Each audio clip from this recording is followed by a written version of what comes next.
మన ప్రభువును ప్రియ రక్షకుడైన యేసుక్రీస్తు వారి దివ్యమైన నామంలో మీ అందరికీ కూడా నా యొక్క హృదయపూర్వక వందనాలు చెల్లిస్తూ ఉంటున్నాను. ఈనాటి మన ఆరాధనకు సహాయకరంగా 51వ కీర్తన మొదటి 17 వచనాలను ఉత్తర ప్రచురములుగా చదువుకుందాం. 51వ కీర్తనను మొదటి 17 వచనాలు ఉత్తర ప్రచురములుగా చదువుకుందాం. మొదటి వచనం. దేవా, నీ కృప చొప్పున నన్ను కరుణింపుము, నీ వాత్సల్య బాహుళ్యము చొప్పున నా అతిక్రమములను తుడిచివేయము.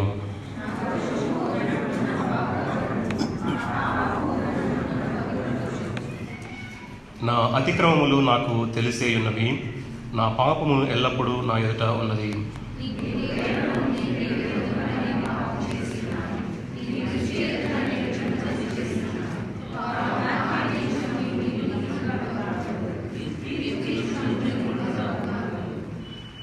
నేను పాపములో పుట్టినవాడను, పాపములోనే నా తల్లి నన్ను గర్భమున ధరించెను.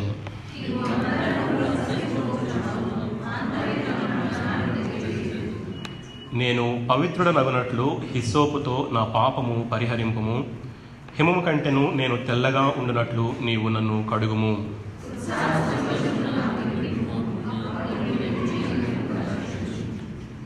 నా పాపములకు విముఖుడవు కమ్ము, నా దోషములన్నిటినీ తుడిచివేయము.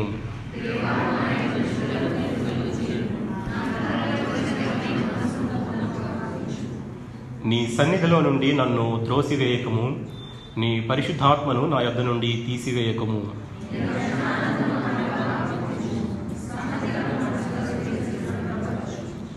అప్పుడు అతిక్రమము చేయువారికి నీ త్రోవలను బోధించెదను, పాపులను నీ తట్టు తిరుగుదురు.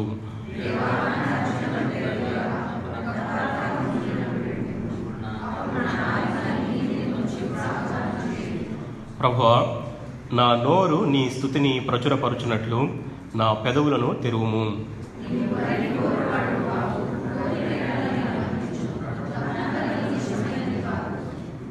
విరిగిన మనస్సే దేవునికి ఇష్టమైన బలులు.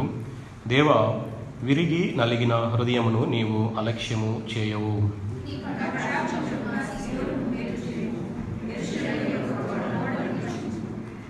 అప్పుడు నీతియుక్తములైన బలులను, దహన బలులను, సర్వాంగ హోమములను నీకు అంగీకృతములగును. అప్పుడు జనులు నీ బలిపీఠం మీద కోడెలను అర్పించెదరు. తల వంచుకుని కళ్ళు మూసినట్లయితే చిన్న ప్రార్థన చేసుకున్నాం.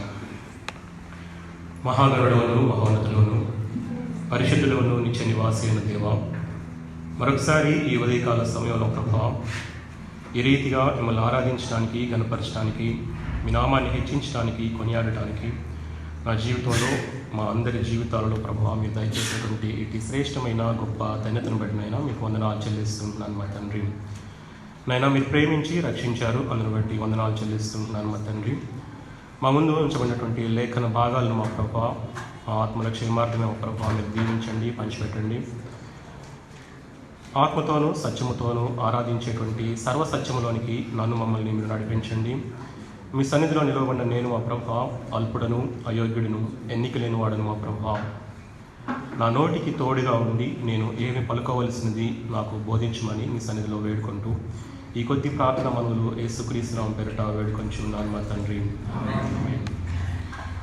ప్రియ సంగమా, ఈ యొక్క ఉదయకాలపు వాక్య ధ్యానాంశము ఎటువంటి హృదయాన్ని దేవుడు లక్ష్యం చేస్తూ ఉన్నాడు, లేక ఎటువంటి హృదయ స్థితిని దేవుడు అంగీకరిస్తూ ఉన్నాడు, ఎటువంటి హృదయ స్థితిని దేవుడు కోరుకుంటూ ఉన్నాడు అనేటువంటి అంశాన్ని మనం ధ్యానం చేద్దాం. ఈ యొక్క కీర్తన ఒక పశ్చాత్తాప కీర్తనగా కనబడుతూ ఉంటుంది.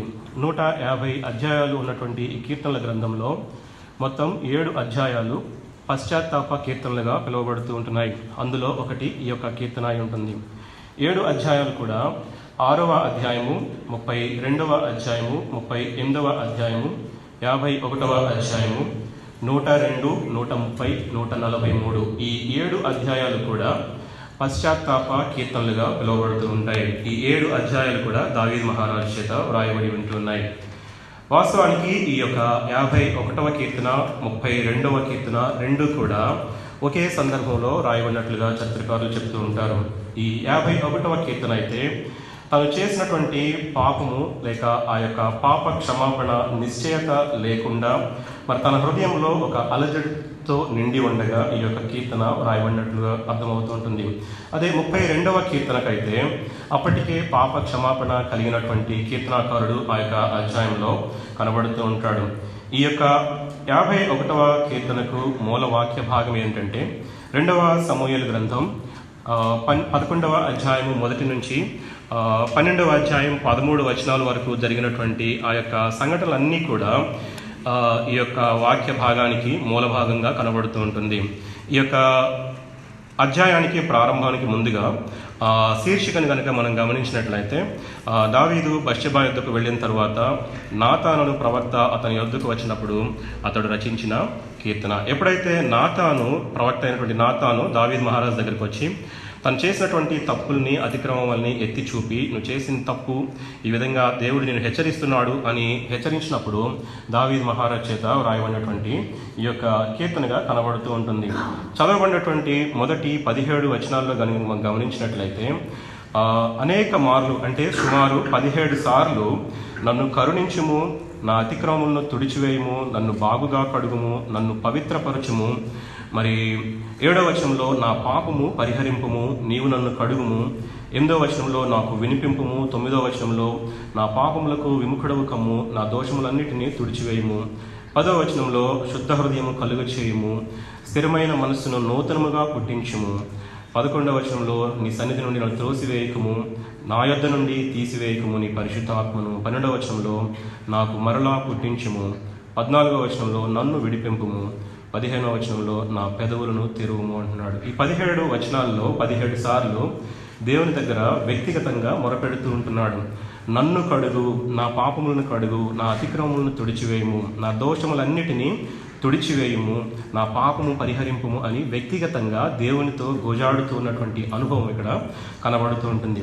ఇది వ్యక్తిగతమైనటువంటి ప్రార్థనగా కనబడుతూ ఉంటుంది. ఈ అధ్యాయంలో ఎక్కడ కూడా మా అంటే మాట కానీ లేక మన అనేటువంటి మాట కానీ ఎక్కడ కూడా కనబడదు.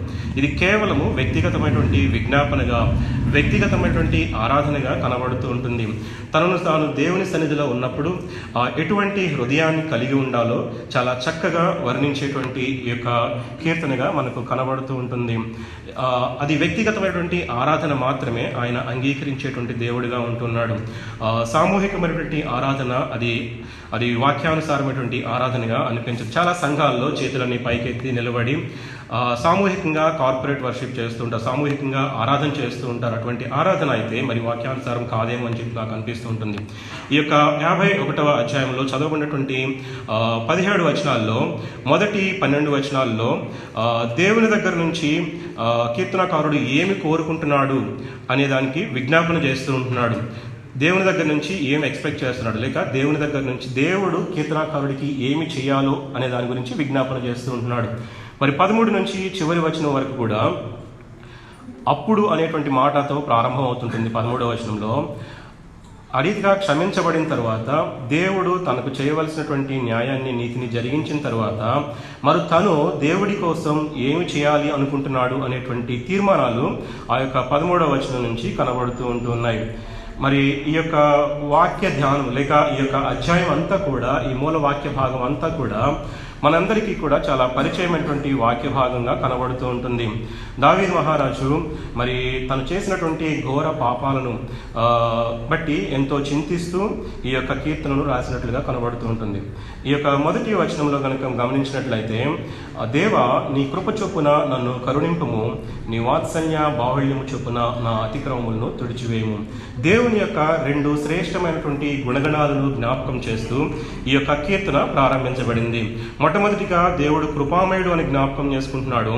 రెండవ లైన్లో చూసినట్లయితే వాత్సల్య బాహుళ్యము అంటున్నాడు. ఇంగ్లీష్ బైబిల్లో కనుక చూసినట్లయితే దై గ్రేట్ పిటీ అంటాడు. మొట్టమొదటిగా దై స్టెడ్ ఫాస్ట్ లవ్ అంటాడు కృపని, మరి రెండవదిగా దై గ్రేట్ పిటీ అంటున్నాడు. తెలుగులో ఈ యొక్క మాట వాత్సల్య బాహుళ్యం అనేటువంటి మాట కొంచెం అర్థం చేసుకోవడానికి కఠినంగా అనిపించవచ్చు, కానీ ఇంగ్లీష్ బైబిల్లో అయితే దై గ్రేట్ పిటీ అంటూ ఉన్నాడు. అంటే ఆయన దయామయుడు అని చెప్పి జ్ఞాపకం చేస్తూ ఉంటున్నాడు, ఆయన కృపామయుడు అని చెప్పి జ్ఞాపకం చేసుకుంటూ ఉన్నాడు. కాబట్టి తను చేసినటువంటి పాపాలను క్షమించగలిగేది కేవలము ఆ కృపామయుడు లేక ఆ దయామయుడు అనేటువంటి గుణగణాలను జ్ఞాపకం చేసుకుని మరి తను చేసినటువంటి పాపాలను క్షమించమని చెప్పి కరుణించమని చెప్పి దేవుని దగ్గర మొరపెడుతూ ఉంటున్నాడు. ఈ రెండు లక్షణాలను కనుక మనం గమనించినట్లయితే నిర్గమాకాండం 34వ అధ్యాయము 6వ వచనంలో మనం గమనించినట్లయితే ఆయన క్షమించడానికి సిద్ధమైన మనసు కలిగినటువంటి దేవుడు, క్షమించేటువంటి స్వభావం కలిగినటువంటి దేవుడు. మన గొప్పతనాన్ని బట్టి లేక మన నీతిని బట్టి మన క్రియలను బట్టి కాదు, కానీ కేవలము ఆయన క్షమించడానికి సిద్ధమైనటువంటి మనస్సు కలిగిన వాడు కాబట్టే ఆయన మనల్ని క్షమిస్తున్నాడు అటువంటి మాట మనకు అర్థమవుతుంది ప్రియమైన వారలారా. మరి రెండవ వచనం కనుక మనం ధ్యానం చేసినట్లయితే నా అతిక్రమములు, నా దోషము, నా పాపము అంటున్నాడు. తను చేసినటువంటి ఘోరమైన దుష్కార్యాలను వర్ణించేటువంటి ప్రయత్నము ఈ యొక్క 3 పదాలలో కనబడుతూ ఉంటుంది. నా అతిక్రమములు, నా దోషము, నా పాపము అనేటువంటి మాటలు ఇక్కడ వాడబడుతూ ఉంటున్నాయి. ఇదే 3 మాటలు కీర్తన గ్రంథం 32వ అధ్యాయము 1వ వచనము 5వ వచనంలో కూడా ఇవే 3 మాటలు అక్కడ కీర్తనకారుడు వాడుతూ ఉంటున్నాడు. మరి నిర్గమాకాండం 34వ అధ్యాయం 7వ వచనంలో కూడా ఇవే 3 మాటలు అక్కడ వాడుతూ ఉంటున్నారు. నా అతిక్రమములను తుడిచివేయము అని చెప్తూ ఉంటున్నాడు. నా దోషము పోవునట్లు నన్ను బాగుగా కడుగుము, నా పాపము పోవునట్లు నన్ను పవిత్రపరచుము. ఈ 3 పదాలను కనుక మనం జాగ్రత్తగా గమనించినట్లయితే అతిక్రమము అనేటువంటి మాట ధర్మశాస్త్రానికి విరుద్ధంగా చేసేటువంటి ప్రతి పని కూడా అతిక్రమముగా కనబడుతూ ఉంటుంది. ఒక విధంగా ఆలోచన చేస్తే అది తిరుగుబాటుగా కనబడుతూ ఉంటుంది. దోషము అనేటువంటి మాట నైతిక విలువలని మర్చిపోయి చేసేటువంటి ఒక పాపముగా కనబడుతూ ఉంటుంది. పాపము అనే దానికి కానీ మనం గమనించినట్లయితే బైబిల్ చెప్పేది ఏంటంటే ఆజ్ఞాతిక్రమమే పాపము అనేటువంటి మాట మనకు చాలా బాగా తెలిసిన విషయమే. కాబట్టి ఈ 3 మాటలను ఉపయోగించి అతిక్రమములను తుడిచివేయము, నన్ను బాగుగా కడుగుము, నన్ను పవిత్రపరచుము అని చెప్పి దేవుని సన్నిధిలో కూర్చుని తను స్వపరీక్ష చేసుకున్నట్లుగా కనబడుతుంటుంది. మరి ఆయన చేసినటువంటి వాగ్దానాలను కనుక మనం జాగ్రత్తగా గమనించినట్లయితే యెషయా గ్రంథము 44వ అధ్యాయంలో అతిక్రమముల గురించి మరి ఇక్కడ ఒక మాట రాస్తూ ఉంటున్నాడు. యెషయా గ్రంథము 44వ అధ్యాయము 22వ వచనంలో మంచు విడిపోవునట్లుగా నేను నీ అతిక్రమములను, మబ్బు తొలగునట్లుగా నీ పాపములను తుడిచివేసి ఉన్నాను అంటున్నాడు. యేసు ప్రభు వారి రక్తములో మరి పాప క్షమాపణ కలిగి ఉంటుంది. ఆ యేసు ప్రభు వారి రక్తంలోనే మరి మన పాపములన్నిటినీ కూడా, మన అతిక్రమములన్నిటినీ కూడా ఏ రీతిగా తొలగింపజేస్తున్నాడు దేవుడు. మంచు ఏ రీతిగా అయితే కరిగిపోతుంటుందో, ఏ రీతిగా అయితే మబ్బు క్షణాలలో నిమిషాలలో మాయమైపోతుంటుందో, ఆ రీతిగా మన పాపములను, మన అతిక్రమములను క్షణాలలో నిమిషాలలో మాయమైపోతుంటుందో, ఆ రీతిగా మన పాపములను, మన అతిక్రమములను తుడిచివేసే దేవుడై ఉంటున్నాడు. అదే యెషయా గ్రంథం 43వ అధ్యాయము 25వ వచనంలో కనుక నేనే నా చిత్తానుసారముగా నీ అతిక్రమములను తుడిచివేయుచున్నాను, నేను నీ పాపములను జ్ఞాపకము చేసుకున్నాను అని చెప్పి వాగ్దానం చేస్తుంటున్నాడు. ఎప్పుడైతే నిజమైనటువంటి పశ్చాత్తాపం కలిగి దేవుని దగ్గర మన పాపములను, మన అతిక్రమములను, మన దోషములను ఒప్పుకుంటామో అప్పుడు తప్పకుండా దేవుడు తను క్షమించడానికి స్వభావ సిద్ధమైనటువంటి మనస్సు కలిగిన వాడు కాబట్టి ఆయన మన అతిక్రమములను ఆయన చిత్తానుసారంగా తుడిచివేసేటువంటి దేవుడై ఉంటున్నాడు. మన పాపములను మరి ఎప్పుడు కూడా జ్ఞాపకము చేసుకొనను అని చెప్పి వాగ్దానం చేస్తూ ఉంటున్నాడు. ఇటువంటి వాగ్దానాలను బహుశా కీర్తనకారుడు జ్ఞాపకం చేసుకొని తనను కడగమని, తన అతిక్రమములన్నింటినీ తుడిచివేయమని చెప్పి మరి కీర్తనకారుడు దేవుని దగ్గర విజ్ఞాపన చేస్తూ ఉంటున్నాడు. కాబట్టి మంచు ఏ రీతిగా అయితే విడిపోతుందో ఆ రీతిగా మన పాపములను, మన అతిక్రమములను తుడిచివేసే దేవుడై ఉంటున్నాడు. మరి 3వ వచనంలో కనుక గమనించినట్లయితే నా పాపము ఎల్లప్పుడూ నా ఎదుట ఉన్నది అంటున్నాడు. ఎంతో పశ్చాత్తాపంతో కృంగిపోయినటువంటి స్థితిలో, నిరాశ నిస్పృహలతో నిండి ఉన్నటువంటి స్థితిలో ఉన్నప్పుడు తను చేసినటువంటి పాపము, ఆ ఘోర దుష్కార్యములు ఏ రీతిగా అయితే తన ఎదుట ఒక కొండంత బరువుగా తనకు ముందుగా కనబడుతూ ఉంటున్నాయి. నా పాపము ఎల్లప్పుడూ కూడా నా ఎదుట ఉన్నది అని చెప్పి దేవుని దగ్గర ఒప్పుకుంటూ ఉన్నాడు. మరి 4వ వచనంలో కనుక చూసినట్లయితే నీకు కేవలము నీకే విరోధముగా నేను పాపము చేసి ఉన్నాను, నీ దృష్టి ఎదుట నేను చెడుతనము చేసి ఉన్నానని చెప్పి దేవుని దగ్గర ఒప్పుకుంటూ ఉన్నాడు. ఈ యొక్క సృష్టిలో ఉన్నటువంటి ప్రతి మానవుడు కూడా సృష్టిలో భాగమై ఉంటున్నారు, సృష్టిలో ఆయన సొత్తుగా ఉంటున్నారు. మనం చేసేటువంటి పాపము ఇతరులపై ప్రభావం చూపిస్తూ ఉంటుంది. ఆ ఇతరులు కూడా దేవుని సృష్టిలో భాగమై ఉంటున్నారు, వారు కూడా దేవుని సొత్తుగా ఉంటున్నారు. ఎప్పుడైతే మనం పాపం చేస్తామో మరి ఇతరుల పక్షాన మనం పాపం చేసినప్పుడు అది దేవునికి విరోధముగా చేయబడుతుంది. ఆ యొక్క దేవుడు చేసిన సృష్టికి విరోధముగా మనం పాపం చేసిన వారం అవుతామని చెప్పి ఇక్కడ కీర్తనకారుడు జ్ఞాపకం చేస్తూ ఉంటున్నాడు. ఈ యొక్క మాటను కొంచెం లోతుగా మనం గమనించినట్లయితే ఆదికాండము 20వ అధ్యాయము 6వ వచనంలో అక్కడ దేవుడు అబీమెలెకు రాజుతో మాట్లాడుతూ నీవు నాకు విరోధముగా పాపము చేయకుండా నిన్ను అడ్డగించి తిని అని చెప్తూ ఉంటున్నాడు. అక్కడ అబ్రహాము భార్య అయినటువంటి శారా గురించి అక్కడ అబీమెలెకుతో దేవుడు మాట్లాడుతూ అక్కడ దేవుడు అబీమెలెకుని అడ్డగించినట్లుగా కనబడుతూ ఉంటుంది. నీవు నాకు విరోధముగా పాపము చేయకుండా నిన్ను అడ్డగించి తిని అని చెప్పి దేవుడు మాట్లాడుతూ ఉంటున్నాడు. అదే ఆదికాండంలో మరి 39వ అధ్యాయం 9వ వచనంలో కూడా యోసేపు అక్కడ పోతీఫరు భార్యతో మరి ఆ యొక్క శోధనలో ఉన్నప్పుడు అక్కడ కూడా మరి యోసేపు మాట్లాడుతూ ఇట్టి ఘోర దుష్కార్యము చేసి దేవునికి విరోధముగా నేను ఎట్లు పాపమును కట్టుకుందని చెప్పి అక్కడ యోసేపు అంటూ ఉంటున్నాడు. కాబట్టి మనం చేసేటువంటి ప్రతి పాపము కూడా దేవునికి విరోధంగా చేయబడుతుంది అనేది జ్ఞాపకం చేసుకుని ఇక్కడ కీర్తనకారుడు దేవుని దగ్గర మొరపెడుతూ ఉంటున్నాడు. పశ్చాత్తాపంతో దేవుని దగ్గర ఒప్పుకుంటూ ఉన్నాడు. కేవలము నీకే విరోధముగా నేను పాపం చేసి ఉన్నానని చెప్పి దేవుని దగ్గర ఒప్పుకుంటూ ఉన్నాడు. 5వ వచనం కనుక మనం గమనించినట్లయితే మొదటి 4 వచనాల్లో దేవుని యొక్క గుణలక్షణాలను జ్ఞాపకం చేసుకుంటూ వచ్చి తను పశ్చాత్తాపడుతూ తన యొక్క పాపాలన్నింటినీ ఒప్పుకొని దేవుని దగ్గర కడగమని అడిగినప్పుడు మరి 5వ వచనంలో నేను పాపములో పుట్టినవాడను, పాపములోనే నా తల్లి నన్ను గర్భమున ధరించెను అంటున్నాడు. ఇక్కడ పాపానికి మూలం ఏమై ఉంటుందో కీర్తనకారుడు వివరించేటువంటి ప్రయత్నము చేస్తూ ఉంటున్నాడు. మనం ప్రకటించేటువంటి సువార్తకి కూడా ఈ వచనమే మూల భాగంగా కనబడుతూ ఉంటుంది. పాపములోనే నా తల్లి నన్ను గర్భమున ధరించెను అంటున్నాడు. ఆదాము హవ్వలు పాపం చేసినప్పుడు ఆ యొక్క పాపము సమస్త మానవాళికి కూడా వారసత్వంగా సంక్రమిస్తూ వచ్చింది. ఒక్క యేసు ప్రభు వారి విషయంలో తప్ప సమస్త మానవాళి కూడా ఆ రీతిగానే పాపంలోనే పుట్టారు, పాపంలోనే పెరుగుతూ వచ్చి ఉంటున్నారు. కాబట్టి పాపాన్ని జయించలేక మరి ఎన్నో రకాలుగా సతమవుతూ ఉంటున్నాడు మానవుడు. కాబట్టి ఇక్కడ కీర్తనకారుడు ఒప్పుకునేటువంటి ప్రయత్నం చేస్తున్నాడు.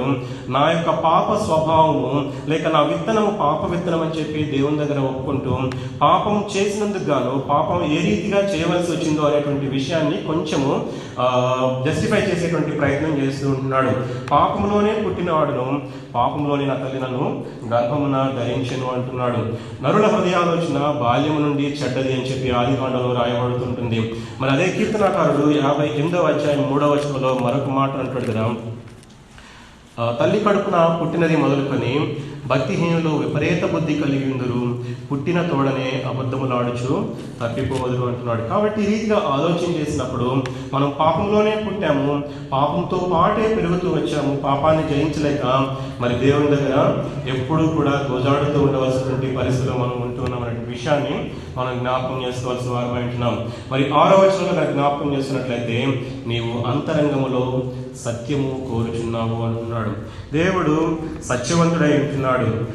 ఇంగ్లీష్ బైబిల్లో కనుక చూసినట్లయితే thou hast always delighted in the truth in the inmost heart అని చెప్తూ ఉంటున్నాడు. ఇక్కడ సత్యం కోరుచున్నావు అని చెప్పి తెలుగులో రాయబడింది, కానీ ఇంగ్లీష్ బైబిల్లో అయితే ఆ సత్యాన్ని బట్టి ఆనందించేటువంటి దేవుడు అనేటువంటి మాట అక్కడ రాయబడుతుంది. సంతోషించేటువంటి దేవుడు అనేటువంటి మాట ఆ అర్థంలో రాయబడుతుంది. He's always delighted. సత్యాన్ని బట్టి మన అంతరంగంలో ఉన్నటువంటి సత్యాన్ని బట్టి దేవుడు సంతోషించి ఆనందించేటువంటి దేవుడిగా ఉంటున్నాడు. తండ్రి కుమార పరిశుద్ధాత్మలు సత్యవంతులై ఉంటున్నారు. దేవుడు సత్యవంతుడై ఉంటున్నాడు. సత్యవంతుడైనటువంటి దేవుడు మనిషి అంతరంగంలో కూడా సత్యాన్ని మాత్రమే కోరుతూ ఉంటున్నాడు. సత్యానికి విరుద్ధమైనది ఏది కూడా ఆయనకు ఇష్టం కాదు ప్రియమైన వారలారా. కాబట్టి అంతరంగంలో సత్యాన్ని కోరుకునే దేవుడై ఉంటున్నాడు. ఎప్పుడు కూడా సత్యం అనేటువంటి మాటను గమనించినట్లయితే ఆయన యథార్థమైనటువంటి హృదయ స్థితిని కలిగి ఉన్నటువంటి వారిని ప్రేమించేటువంటి దేవుడిగా ఉంటూ ఉన్నాడు. యథార్థతను మరి మన హృదయంలో ఎప్పుడు కూడా నిలుపుకోవాల్సిన వారమై ఉంటున్నాం. కాబట్టి ఆ రీతిగా ఉన్నప్పుడు దేవుడు మనల్ని చూసి సంతోషించేటువంటి దేవుడిగా ఉంటున్నాడు. మరి 7వ వచనంలో చూసినట్లయితే నేను పవిత్రుడనగునట్లు హిస్సోపుతో నా పాపము పరిహరింపము, హిమము కంటే తెల్లగా ఉన్నట్లు నీవు నన్ను కడుగుము అని చెప్పి వ్రాస్తూ ఉంటున్నాడు. మరి 7వ వచనంలో ఆ పాత నిబంధన కాలంలో హిస్సోపు అనేది యాజకుల చేత వాడబడుతూ ఉంటుంది. లేవికాండం 14:4 చూసినట్లయితే కుష్ఠరోగులు శుద్ధి చేయబడటానికి ఆ యొక్క హిస్సోపు వాడబడుతూ ఉంటుంది.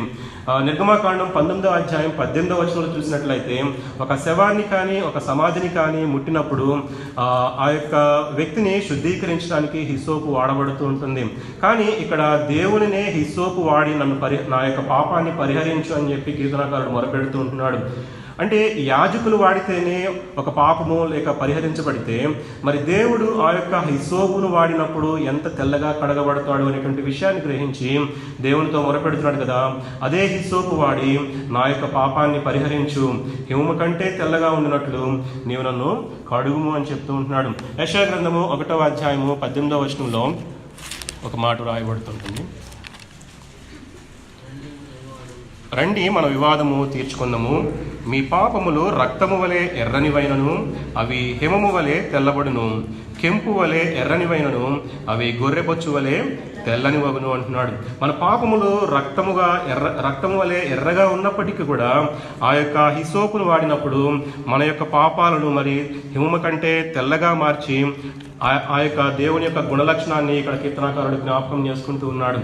కాబట్టి దేవునితో మొరపెడుతుంటున్నాడు కదా, ఆ యొక్క హిస్సోపు వాడి నా యొక్క పాపాన్ని పరిహరించుము అంటున్నాడు. హిమము కంటే నేను తెల్లగా ఉన్నట్లు నా యొక్క పాపాన్ని కడగమని చెప్పి దేవుని దగ్గర విజ్ఞాపన చేస్తూ ఉంటున్నాడు. 8వ వచనంలో కనుక మనం గమనించినట్లయితే ఉత్సాహ సంతోషములు నాకు వినిపింపము, అప్పుడు నీవు విరిచిన ఎముకలు హర్షించును. దావీదు యొక్క హృదయ స్థితిని చూసినప్పుడు ఆ యొక్క పాపాన్ని బట్టి బహుశా తాత్కాలిక ఆనందం పొంది ఉండవచ్చు, కానీ ఎప్పుడైతే పశ్చాత్తాపం తన హృదయంలో మొదలైందో అప్పుడు తను రియలైజ్ అయిన విషయం ఏంటంటే ఉత్సాహము లేదు, సంతోషము లేదు. మరలా ఆ యొక్క సంతోషాన్ని వినిపించు, అప్పుడు నీవు విరిచిన ఎముకలు హర్షించునని చెప్పి దేవుని దగ్గర విజ్ఞాపన చేస్తూ ఉంటున్నాడు. ఏ రీతిగా అయితే విరిగిపోయినటువంటి ఎముక మరి శరీరానికి నొప్పి కలుగజేస్తుందో అదే రీతిగా ఒక పాపము హృదయంలో ఉన్నప్పుడు అదే రీతిగా మరి నెమ్మది లేకుండా, సంతోషము లేకుండా ఒక వేదనకు గురి చేసేటువంటి స్థితి కనబడుతూ ఉంటుంది. అటువంటి సంతోషాన్ని నాకు వినిపించమని చెప్పి దేవుని దగ్గర మొరపెడుతూ ఉంటున్నాడు. 9వ వచనం కనుక మనం జ్ఞాపకం చేసుకున్నప్పుడు నా పాపములకు విముఖుడవు కమ్ము, నా దోషములన్నిటినీ తుడిచివేయము అంటున్నాడు. తుడిచివేయటం అంటే రాసి ఉన్నదాన్ని శాశ్వతంగా తుడిపివేయటాన్ని మరి తుడిచివేయటం అని చెప్పి ఇక్కడ కీర్తనకారుడు జ్ఞాపకం చేస్తూ ఉంటున్నాడు. నా దోషములన్నిటినీ తుడిచివేయమని చెప్పి దేవుని దగ్గర మొరపెడుతూ ఉంటున్నాడు. నా పాపములన్నిటికీ విముఖుడవు కమ్ము అని చెప్తూ ఉంటున్నాడు. మరి ఎప్పుడు కూడా జ్ఞాపకం చేసుకోవద్దు, నేను పాపినని చెప్పి దేవుని దగ్గర మరి మొరపెడుతూ నా దోషములన్నిటినీ కూడా తుడిచివేయని చెప్పి దేవుని దగ్గర మొరపెడుతూ ఉంటున్నాడు.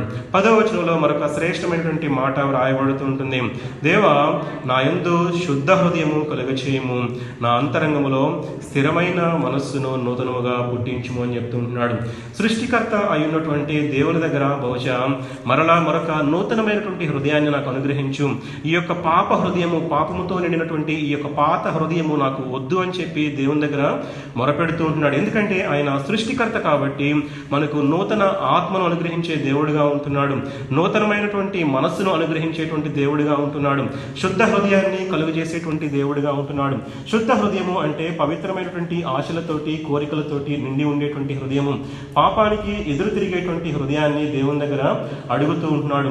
అటువంటి శుద్ధ హృదయాన్ని నాకు కలుగచేయి దేవా అని చెప్పి దేవుని దగ్గర మొరపెడుతూ ఉంటున్నాడు. మరి కొన్ని మాటలు కనుక మనం గమనించినట్లయితే యెహెజ్కేలు గ్రంథము 11:19 నూతన ఆత్మ పుట్టింతును అని చెప్పి దేవుడే స్వయంగా వాగ్దానాలు అనుగ్రహిస్తూ ఉంటున్నాడు. అదే యెహెజ్కేలు గ్రంథము 36:26 నూతన హృదయము మీకు ఇచ్చేదనని చెప్పి మరి దేవుడు మాట్లాడుతూ ఉంటున్నాడు. కాబట్టి ఎప్పుడైతే నిజమైనటువంటి పశ్చాత్తాపంతో మరి దేవుని దగ్గరకు వస్తామో మన హృదయాలను మార్చేటువంటి దేవుడిగా ఉంటున్నాడు, నూతన హృదయాన్ని మనకు అనుగ్రహించేటువంటి దేవుడిగా ఉంటున్నాడు. మనలో ఉన్నటువంటి పాప స్వభావాన్ని, ఆ యొక్క పాప విత్తనాన్ని మరి రూపుమాపి నూతనమైనటువంటి హృదయాన్ని మనకు దేవుడు అనుగ్రహిస్తాడనేటువంటి వాక్యాలు మనకు అర్థమవుతూ ఉంటున్నాయి.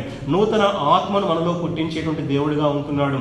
ఆ హృదయంలో కార్యము చేసి నూతన ఆత్మను మనకు అనుగ్రహించేటువంటి దేవుడిగా ఉంటున్నాడు. కాబట్టి దేవుని దగ్గర మొరపెడుతూ ఉంటున్నాడు, శుద్ధ హృదయం కలుగు చేయమని.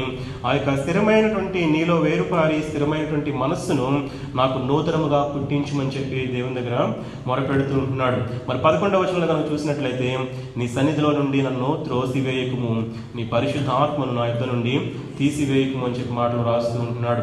బహుశా కీర్తనాకారుడు తనకు ముందు ఉన్నటువంటి సౌలును జ్ఞాపకం చేసుకొని ఈ మాటలు రాస్తూ ఉండవచ్చు. సౌలు కూడా దేవుని చేత ఎన్నుకోబడినటువంటి రాజుగా ఉంటున్నాడు. ఇశ్రాయేలులను పరిపాలించడానికి ఏర్పాటు చేయబడినటువంటి సౌలు మొట్టమొదటి రాజుగా ఉంటున్నాడు. కానీ ఎప్పుడైతే మరి ఆ యొక్క సౌలు దేవునికి అవిధేయత చూపించినప్పుడు దేవుడు శాశ్వతంగా మరి సౌలును విసర్జించను అని వ్రాయబడుతూ ఉంటుంది. మొదటి సమయాలు 16వ అధ్యాయం 1-7 వచనాలు కనుక చూసినట్లయితే, ఆయన కూడా దేవుని చేత ఎన్నుకోబడ్డాడు, కానీ తన అతిక్రమాలను బట్టి, తన యొక్క అవిధేయతను బట్టి శాశ్వతంగా దేవుని సన్నిధిలోంచి మరి గెంటివేయబడినట్లుగా కనబడుతుంటుంది. ఇంకా కొంతమందిని జ్ఞాపకం చేసుకున్నట్లయితే, తన తమ్ముడిని చంపినటువంటి కయీనులాగా, లేక ఈ లోక ఆశల కొరకు మరి లోకమైపోయినటువంటి గెహాజీ లాగా దేవుని సన్నిధి నుంచి శాశ్వతంగా త్రోసివేయబడతానేమో అనేటువంటి భయమును బట్టి దేవుని దగ్గర మొరపెడుతూ ఉంటున్నాడు కీర్తనాకారుడు, నీ సన్నిధిలో నుండి నన్ను త్రోసివేయకము అని. పరిశుద్ధ ఆత్మ కూడా మన హృదయాలలో నివాసం చేస్తూ ఉంటుంది. ఈ యొక్క దేహము దేవుని ఆలయమై ఉంటుంది. ఈ దేహములో ఒక భాగము హృదయం అయి ఉంటుంది. ఆ యొక్క హృదయములో ఎప్పటికీ కూడా నివాసము చేసేది పరిశుద్ధ ఆత్మ దేవుడు మాత్రమే. ఎప్పుడైతే మనం నిజంగా దేవునితో అనుదిన సహవాసం కలిగి ఉంటామో, పరిశుద్ధాత్మ దేవుడు మన హృదయంలో నివసించడానికి యోగ్యమైనటువంటి వాతావరణాన్ని మనం కల్పించవలసిన వారమై ఉంటున్నాం. నిజంగా మనం ఈ ఉదయకాల సమయంలో మరి పరీక్ష చేసుకోవాల్సిన వారమై ఉంటున్నాం. నిజంగా నా హృదయంలో పరిశుద్ధాత్మ దేవుడు నివసిస్తూ ఉంటున్నాడా? పరిశుద్ధాత్మ దేవుని ఏ సమయంలో అయినా సరే నేను దుఃఖపరిచానా అని చెప్పి మనం పరీక్ష చేసుకోవాల్సిన వారమై ఉంటున్నాం. యెషయా గ్రంథము 63వ అధ్యాయం 10వ వచనంలో, పరిశుద్ధాత్మను దుఃఖపరిస్తే దేవుడే మనకు విరోధి అవుతాడని చెప్పి అక్కడ రాయబడుతుంటుంది. దేవుడే మనతో యుద్ధము చేస్తాడు అనేటువంటి మాటలు అక్కడ రాయబడుతూ ఉంటాయి.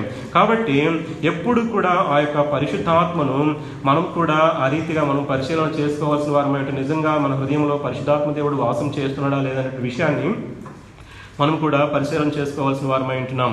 12వ వచనం కనుక జ్ఞాపకం చేసుకున్నట్లయితే, నీ రక్షణ ఆనందము నాకు మరలా పుట్టించుము, సమ్మతి గల మనస్సు కలుగచేసి నన్ను దృఢపరచుము అంటున్నాడు. మరలా పుట్టించుము అంటున్నాడు.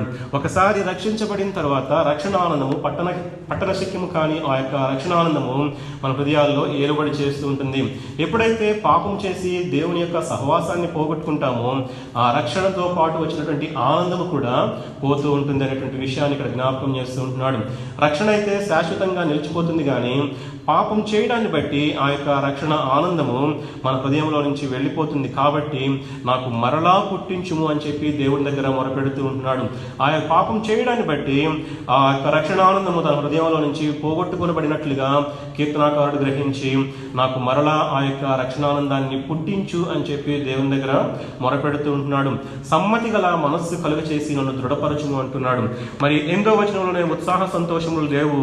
మరి 10వ వచనంలో శుద్ధ హృదయం కలుగు చేయమని నూతనముగా పుట్టించమంటున్నాడు. 12వ వచనంలో నాకు మరలా రక్షణానందము దయచేయము, సమ్మతి గల మనస్సు కలుగ చేసి నీ యందు వేరుపడటానికి నన్ను దృఢపరచు అని చెప్పి దేవుని దగ్గర మొరపెడుతూ ఉంటున్నాడు. కాబట్టి ఈ 12 వచనాల్లో కూడా దేవుని దగ్గర చాలా బలముగా మొరపెడుతూ ఉంటున్నాడు. నన్ను నా పాపాలని పరిహరించు, నన్ను కడుగు, నాకు విముఖుడవు కమ్ము, శుద్ధ హృదయము కలుగు చేయము. ఈ రీతిగా అనేక విషయాలను బట్టి దేవుని దగ్గర మొరపెడుతూ విజ్ఞాపన చేస్తూ ఉంటున్నాడు. మరి ఎప్పుడైతే ఆ రీతిగా పాప క్షమాపణ కలిగిన తర్వాత మరి 13వ వచనం నుంచి 17వ వచనం వరకు చూసినట్లయితే దేవుని దగ్గర అప్పుడు అని ప్రారంభం అవుతుంటుంది. ఎప్పుడైతే తనకు పాప క్షమాపణ నిశ్చయత కలిగిన తర్వాత ఇక్కడ మహారాజు అన్నటువంటి దావీదు తను పరిపాలించేటువంటి ప్రజలకు మార్గనిర్దేశం చేసేటువంటి బోధకునిగా నేను మారుతానని చెప్పి తీర్మానం చేస్తూ ఉంటున్నాడు. అతిక్రమము చేయువారికి నీ త్రోవలను నేను బోధిస్తాను, అప్పుడు పాపులు కూడా నీ తట్టు తిరుగుతారు అని చెప్తూ ఉంటున్నాడు. తన యొక్క అనుభవాన్ని ఉపయోగించి పాపాన్ని ఏ రీతిగా జయించాడో, లేక పాపంలో ఏ రీతిగా పడకూడదు అనేటువంటి విషయాలు ఎరిగిన వాడే మిగిలిన వారికి నేను మార్గనిర్దేశం చేస్తాను, నేను బోధిస్తాను, అప్పుడు వారు కూడా నీ తట్టు తిరుగుతారు అని చెప్పి అక్కడ తీర్మానం చేసుకున్నట్లుగా కనబడుతూ ఉంటుంది. మరి 14-15 వచనాలు కనుక చూసినట్లయితే, నా రక్షణకర్తయ్యకు దేవా అని చెప్పి ఒప్పుకుంటూ రక్తాపరాధము నుండి నన్ను విడిపింపు అని చెప్పి దేవుని దగ్గర మొరపెడుతూ ఉంటున్నాడు. మరొకసారి ఈ యొక్క ఊరియాను చంపించినటువంటి ఆ యొక్క రక్తము చిందించినటువంటి అపరాధం గురించి దేవుని దగ్గర మొరపెడుతూ ఉంటున్నాడు. ఆ యొక్క రక్త అపరాధము నుంచి నన్ను విడిపించుము, అప్పుడు నా నాలుక నీ నీతిని గురించి ఉత్సాహగానము చేయును అని చెప్పి దేవుని దగ్గర మొరపెడుతూ ఉంటున్నాడు. ఎప్పుడైతే మరి దేవుని పాప క్షమాపణ కలిగింది అనేటువంటి నిశ్చయత కలిగిందో ఆ సమయంలో తీర్మానించుకుంటున్నాడు, నా నోరు నీ స్తుతిని ప్రచురపరచునట్లు నా పెదవులను తెరువుము అంటున్నాడు. తనకున్నటువంటి పెదవులను విప్పి మరి తనకున్నటువంటి నాలుకతో ఉత్సాహగానము చేయటానికి తీర్మానించుకున్నట్లుగా కనబడుతూ ఉంటుంది. 16, 17 వచనాలు కనుక గమనించినట్లయితే చాలా శ్రేష్టమైనటువంటి మాటలు రాయబడుతూ ఉంటున్నాయి. పాత నిబంధన కాలంలో ధర్మశాస్త్రానికి లోనైనటువంటి ఆ యొక్క పాత నిబంధన కాలంలో బలుల ద్వారా మరి నైవేద్యముల ద్వారా దేవుడు సంతోషించడు అనేటువంటి విషయాన్ని మరి కీర్తనకారుడు గ్రహించి అక్కడ రాస్తూ ఉంటున్నాడు కదా, నీవు బలిని కోరువాడవు కావు, కోరిన ఎడల నేను అర్పించుదును, దహన బలి నీకు ఇష్టమైనది కాదు, విరిగిన మనస్సే దేవునికి ఇష్టమైన బలులు, దేవా విరిగి నలిగిన హృదయమును నీవు అలక్ష్యము చేయవు అని చెప్పి అక్కడ మొరపెడుతుంటున్నాడు, అక్కడ తీర్మానం చేసుకుంటున్నాడు. కాబట్టి ఈ యొక్క మరి ఉదయకాల సమయంలో కనుక మనం గమనించినట్లయితే ఎటువంటి హృదయాన్ని దేవుడు లక్ష్యం చేస్తూ ఉంటున్నాడు. విరిగి నలిగిన హృదయము దేవునికి ఇష్టముగా ఉంటుంది. ఆ యొక్క విరిగి నలిగిన హృదయాన్ని అలక్ష్యము చేసే దేవుడు కాడు అని చెప్తూ ఉంటున్నాడు. కీర్తన 40వ అధ్యాయము 6వ వచనంలో రాస్తూ ఉంటున్నాడు కదా, బలులనైనను నైవేద్యములైనను నీవు కోరట్లేదు, దహన బలులైనను పాప పరిహారార్థ బలులైనను నీవు తెమ్మనలేదు అని చెప్తుంటున్నాడు. అంటే బలులు అడగలేదు, నైవేద్యములు అడగలేదు, దహన బలులు అడగలేదు, పాప పరిహారార్థ బలులు అడగలేదు. కానీ మరి మన దగ్గర నుంచి ఆయన ఏమి ఆశిస్తూ ఉన్నాడంటే మాట కనుక చూసినట్లయితే మొదటి సమూయేలు గ్రంథం 15వ అధ్యాయము 22వ వచనంలో, అందుకు సమూయేలు తాను సెలవిచ్చిన ఆజ్ఞను ఒకడు గైకొనట వలన యెహోవా సంతోషించినట్లు ఒకడు దహన బలులను అర్పించడం వలన ఆయన సంతోషించున, ఆలోచించుము, బలులు అర్పించుట కంటే ఆజ్ఞను గైకొనుటయు, పొట్టేళ్ల క్రొవ్వు అర్పించుట కంటే మాట వినుటయు శ్రేష్టము అని చెప్తూ ఉంటున్నాడు. కాబట్టి ఎటువంటి బలి కూడా మన పాపాలకు క్షమాపణ కలిగించలేదు. ఎటువంటి బలి అర్పించినా కూడా దేవుడు మరి సంతోషించేటువంటి దేవుడు కాదు అనేటువంటి మాటలు ఇక్కడ రాయబడుతూ ఉంటున్నాయి. కేవలము ఆయన ఆజ్ఞాపించినటువంటి ఆజ్ఞలను గైకొనటం మాత్రమే దేవుని దృష్టికి ఇష్టమై ఉన్నది అని చెప్తూ ఉంటున్నాడు. అటువంటి ఆజ్ఞలను గైకొనటము, ఆయన మాట వినటం మాత్రమే ఆయనకు సంతోషాన్ని కలిగించేది అనేటువంటి మాటలు ఇక్కడ వ్రాయబడుతూ ఉంటున్నాయి. కీర్తన గ్రంథం 34వ అధ్యాయము 18వ వచనంలో, విరిగిన హృదయము గల వారికి యెహోవా ఆసన్నుడు, నలిగిన మనస్సు గల వారిని ఆయన రక్షించును అంటున్నాడు. ఎప్పుడైతే విరిగి నలిగినటువంటి హృదయం కలిగి ఉంటామో దేవుడు మనకు ఆసన్నముగా ఉండేటువంటి దేవుడు మనకు సమీపముగా ఉండేటువంటి దేవుడు. విరిగి నలిగిన హృదయంతో దేవుని సన్నిధానానికి వచ్చినప్పుడు మన మొరలను దేవుడు ఆలకిస్తాడు, మన విజ్ఞాపనను దేవుడు ఆలకిస్తాడు, మన కృతజ్ఞత అర్పణలను దేవుడు అంగీకరిస్తాడు అనేటువంటి మాట మనకు అర్థమవుతూ ఉంటుంది. యెషయా గ్రంథము 57వ అధ్యాయంలో మరొక మాట రాయబడుతుంటుంది. యెషయా గ్రంథం 57వ అధ్యాయము 15వ వచనంలో, పరిశుద్ధుడును మహాగణుడును మహోన్నతుడును పరిశుద్ధుడును నిత్య నివాసి అయిన వాడు ఎలాగూ సెలవిచ్చున్నాడు, నేను మహోన్నతమైన పరిశుద్ధ స్థలములో నివసించువాడును, అయినను వినయము గల వారి ప్రాణమును ఉజ్జీవింపచేయుటకును, నలిగిన వారి ప్రాణమును ఉజ్జీవింపచేయుటకును, వినయము గల వారి యొద్దను దీన మనస్సు గల వారి యొద్దను నివసించుచున్నాను అంటున్నాడు. నలిగిన వారి ప్రాణాన్ని ఉజ్జీవింపచేయడానికి, మన హృదయాల్లో నివాసం చేయడానికి ఇష్టపడినటువంటి దేవుడు. ఆయన వాస్తవానికి మహాగణుడై ఉంటున్నాడు, మహోన్నతుడై ఉంటున్నాడు, పరిశుద్ధుడై ఉంటున్నాడు, నిత్య నివాసి అయిన ఉంటున్నాడు. కానీ ఎప్పుడైతే మనము నలిగినటువంటి హృదయాన్ని కలిగి ఉంటామో, ఎప్పుడైతే వినయం కలిగినటువంటి హృదయం కలిగి ఉంటామో, దీన మనస్సు కలిగి ఉంటామో, దేవుడు మన దగ్గర నివాసం చేస్తాడని చెప్పి ఇక్కడ రాయబడుతూ ఉంటుంది. ఈ రీతిగా మనం ఆలోచన చేసినప్పుడు మరి ఎటువంటి హృదయాన్ని దేవుడు లక్ష్యం చేస్తాడనేటువంటి మాటలు మనం జ్ఞాపకం చేసుకుంటూ ఉన్నాం. విరిగినటువంటి మనస్సు దేవునికి ఇష్టమైనటువంటి బలిగా కనబడుతుంటుంది. విరిగి నలిగినటువంటి హృదయాన్ని అలక్ష్యము చేసేటువంటి దేవుడు కాదు అనేటువంటి మాటలు మనకి ఉదయకాల సమయంలో జ్ఞాపకం చేయబడ్డాయి. కాబట్టి ఉదయకాల సమయంలో మనం కూడా మన హృదయాలను పరీక్షించుకుందాం. ఎక్కడైనా తప్పు జారిపోయామా, ఎక్కడైనా రాజీ పడిపోయి మన జీవితాలను జీవిస్తూ ఉంటున్నామా అనేటువంటి విషయాలు ఈ ఉదయకాల సమయంలో పరీక్షించుకొని దేవుని సన్నిధిలో ఆయనను ఆరాధిద్దాం. అట్టి కృప, అట్టి ధన్యత చేరువచ్చిన ప్రతి ఒక్కరికి కూడా పరిశుద్ధాత్మ దేవుడు అనుగ్రహించి నడిపించును గాక. ఆమేన్.